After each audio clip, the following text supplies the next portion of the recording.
The sound of laughter spilled out from the Copper Lantern Saloon, sharp and cruel like broken glass in the dark. Clara Wynn stood under the flickering gaslight. Her breath caught somewhere between fear and exhaustion. The dress she wore wasn't hers, stitched together from sky-blue curtain fabric.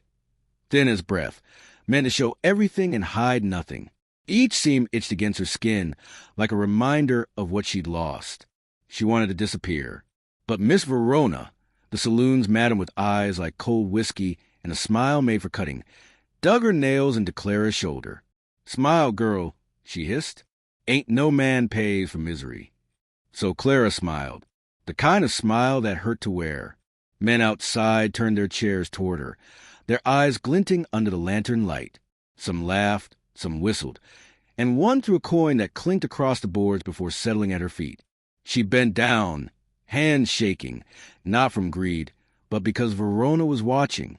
That woman's stare could burn a hole straight through bone. The coin rolled into the street and stopped at the boots of a stranger. He was tall. Dust from the road still clung to his coat, and the brim of his hat shaded eyes that looked tired enough to have seen heaven, hell, and every mile in between. His name, though Clara didn't know it yet, was Silas Boone, a rancher, a man who had buried more memories than most men ever make. He was just passing through for the late train, but when he saw the girl in the blue dress, something in his chest went still. She didn't look like a working girl. She looked like somebody's daughter, somebody's heartbreak. Clara lifted her eyes and whispered the line Verona made them all say. "Warm bed awaits, stranger." The words caught halfway her throat, breaking like glass. For a heartbeat, Silas almost walked on.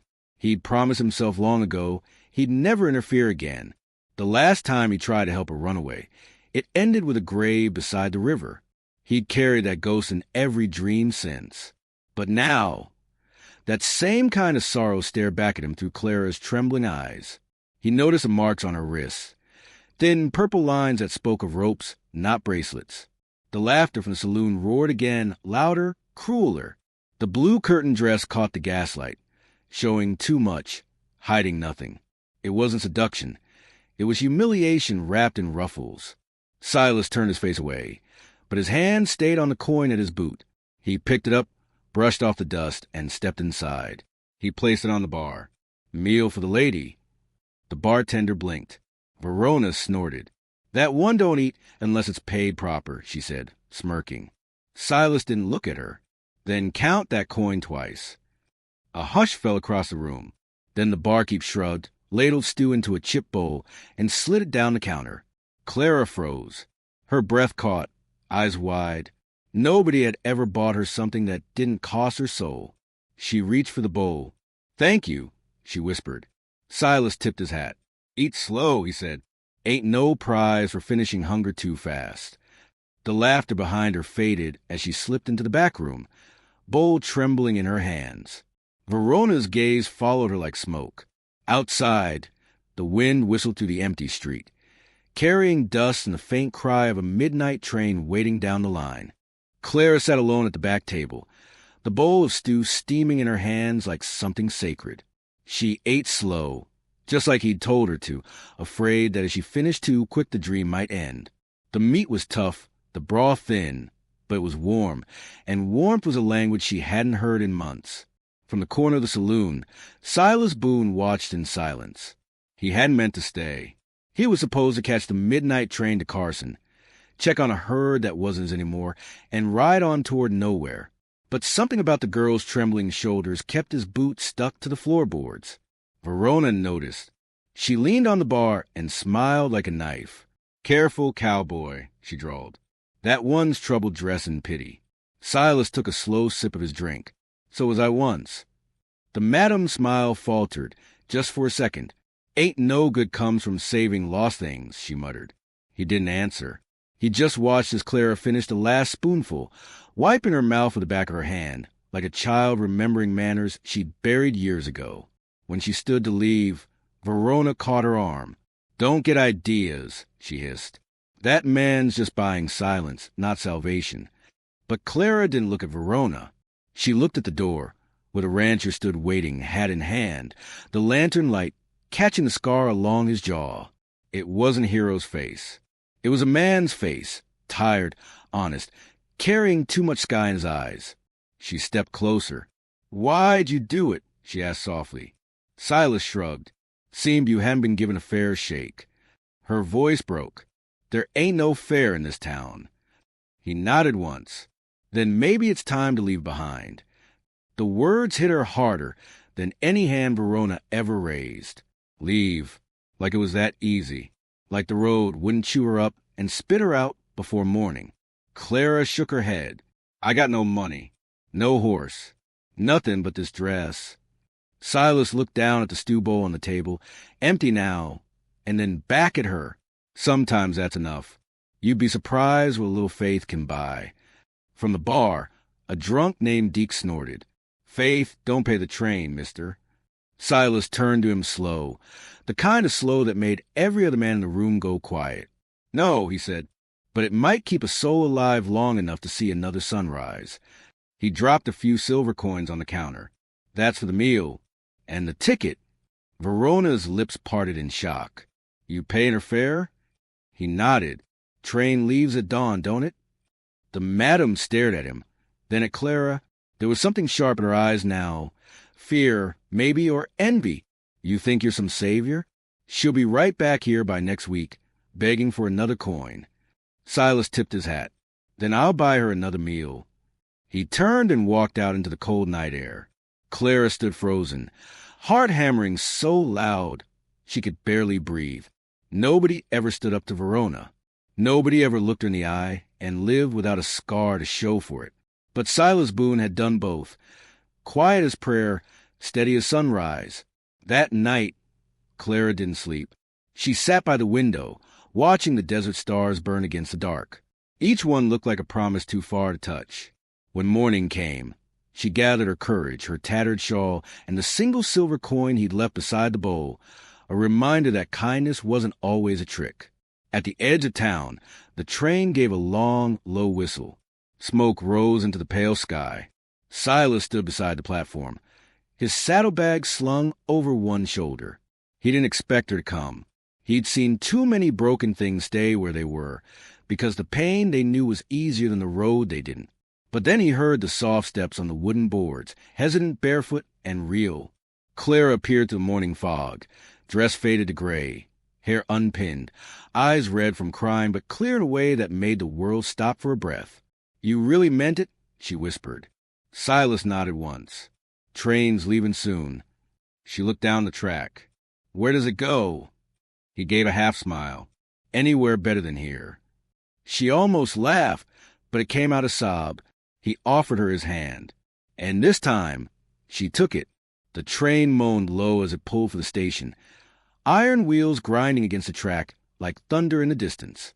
Steam rolled past them in clouds of white, swallowing the world until all that remained was the platform and the sky, and two souls who didn't quite belong anywhere. Clara sat by the window, hands folded tight in her lap. The shawl he'd given her, just a plain wool thing, was wrapped around her shoulders, holding in the warmth she didn't know she still deserved. Silas sat across from her, hat in his hands, staring out into the open desert sliding by. Neither spoke for a long time. The silence between them wasn't empty. It was heavy, full of what hadn't been said, the kind of silence that carries ghosts. Finally, Clara broke it. "You ever lose something that don't stop hurting?" Silas didn't look away from a window. "Once. A long time ago." "Was it a woman?" He nodded slowly. "A wife. And a son." Her breath caught. "I'm sorry." He shrugged, eyes still on the horizon. "World don't care for sorry, Miss Wynn. It just keeps tunning. Only thing left is what kind of man you choose to be after." She studied him for a moment. The rough hands, the weathered face, the line of his jaw that carried both sorrow and stubborn hope. He was like the men she'd known. There was a gentleness beneath the grit, the kind of strength that didn't need to shout. "Why help me?" she asked. "You don't even know me." Silas turned then, meeting her gaze.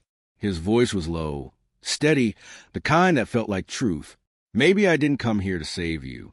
Maybe I came here to remember there's still something worth Savon." Her eyes stung. She turned to the window, blinking fast.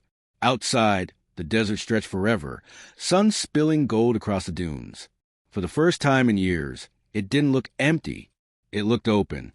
That night, they stopped in Red Hollow, a halfway town between nowhere and the next place that might matter. Silas paid for a small room above the inn. 1 bed, 1 fire. 2 tired hearts tried believing tomorrow. He handed the key to Clara. You take the bed. I'll keep watch downstairs. But when she looked up at him, her voice was barely a whisper. You don't have to sleep on a chair, Mr. Boone. He smiled faintly. I've slept on worse. Besides, the lady deserves a soft place for once. That word, lady, hit harder than any kindness she'd known. Nobody had called her that since her father's farm, before drought took the land and hunger took the rest. She wanted to say thank you, but the words tangled in her throat. Instead, she just nodded and went inside. Hours later, the wind began to howl, the kind that rattles shutters and sneaks under doors. Clara lay awake, staring at the ceiling, the fire crackling low. Sleep wouldn't come. Every creak sounded like footsteps, every gust like Verona's voice whispering she'd never be free. She got up, wrapped the shawl around her, and stepped out into the hallway.